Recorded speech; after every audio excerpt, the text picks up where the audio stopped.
He left her without saying a word. No goodbye, no explanation, just silence. Emily was only 6 years old when her father, Mark Collins, vanished from her life.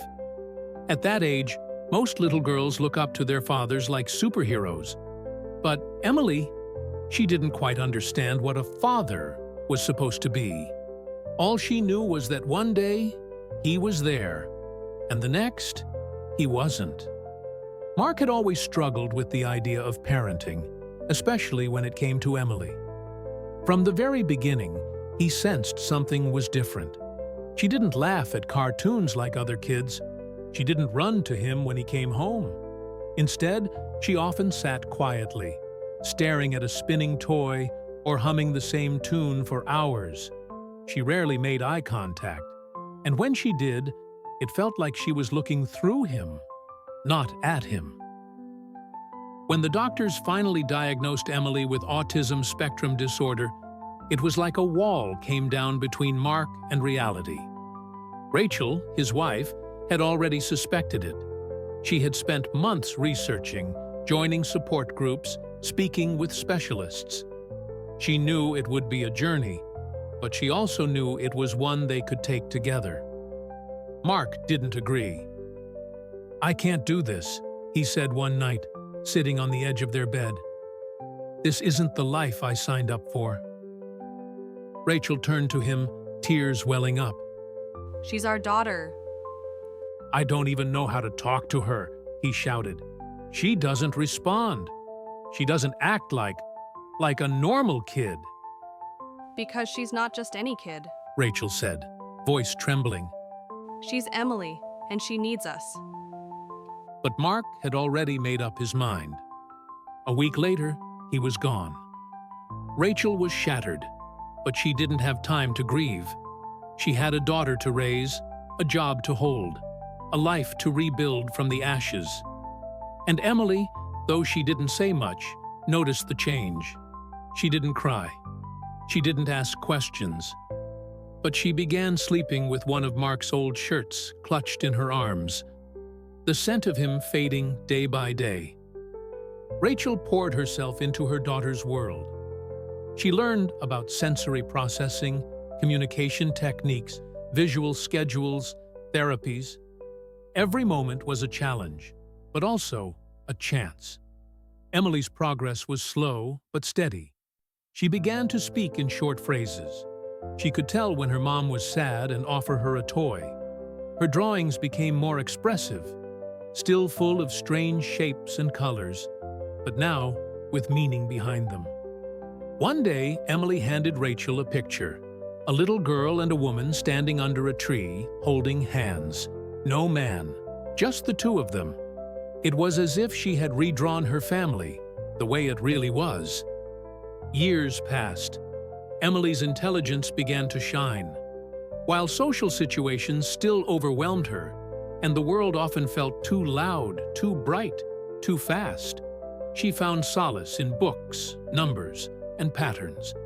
In a world that didn't always make sense, science did. Rachel encouraged her every step of the way. "You can do anything," she would whisper at night. "Don't let anyone tell you otherwise." In high school, Emily discovered her passion for biology. Not just the facts and figures, but the miracle of the human body, the intricate systems, the quiet resilience of life. She devoured medical textbooks like novels. She watched documentaries about doctors in war zones and emergency rooms, her eyes wide with wonder. "I want to be like them," she told Rachel. "I want to help people, like me, like you." Rachel smiled, though her eyes glistened. "Then you will." And she did. Emily earned a scholarship to a top university, graduated early, and went on to medical school, where she quickly became known as one of the brightest minds in her class. Her professors were amazed by her memory, her precision, her tireless dedication. Patients trusted her calm demeanor and quiet empathy. But she still didn't speak of her father. Somewhere out in the world, Mark Collins was aging poorly.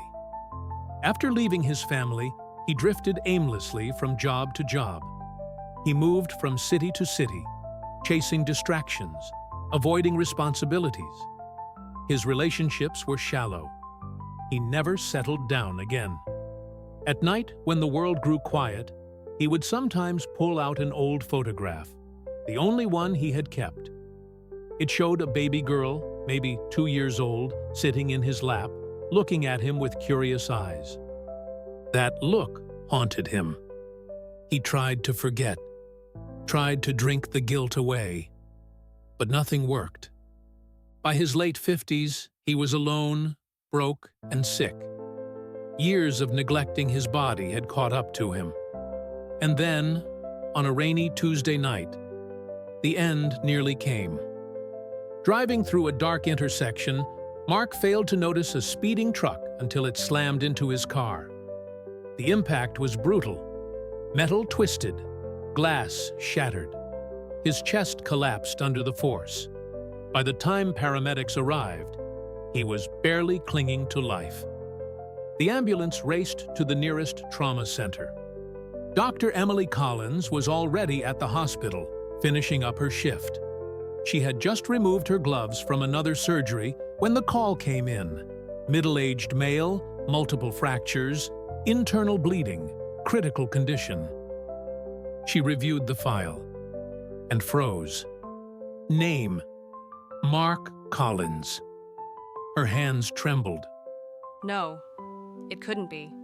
But as the gurney rolled into the trauma bay, and she saw his face, older, grayer, more worn, but unmistakably familiar, her heart stopped. It was him. She hadn't seen him in over 20 years. And now, he was on her table. Her team waited for instructions. The seconds stretched like eternity. She could feel a war raging inside her. This was the man who walked away, who chose absence over love, who left a little girl to wonder if she had ever done something wrong. She could let him die. No one would know, but she would. She inhaled deeply, put on her gloves, and said, "Let's save him." The surgery was intense. Ribs shattered, spleen ruptured, lung punctured. But Emily didn't falter. Her hands were steady, her focus laser sharp. She guided her team like a general in battle. When it was over, the room fell silent. Mark would live. Days later, he awoke in the ICU. Tubes in his arms, pain in his chest, and a woman standing beside his bed. She looked so familiar. "Emily?" he croaked. She didn't smile, just nodded. You made it. I don't understand. You were in a car accident. I was the attending surgeon. You saved me? Yes. Tears welled in his eyes. Why? After everything I did?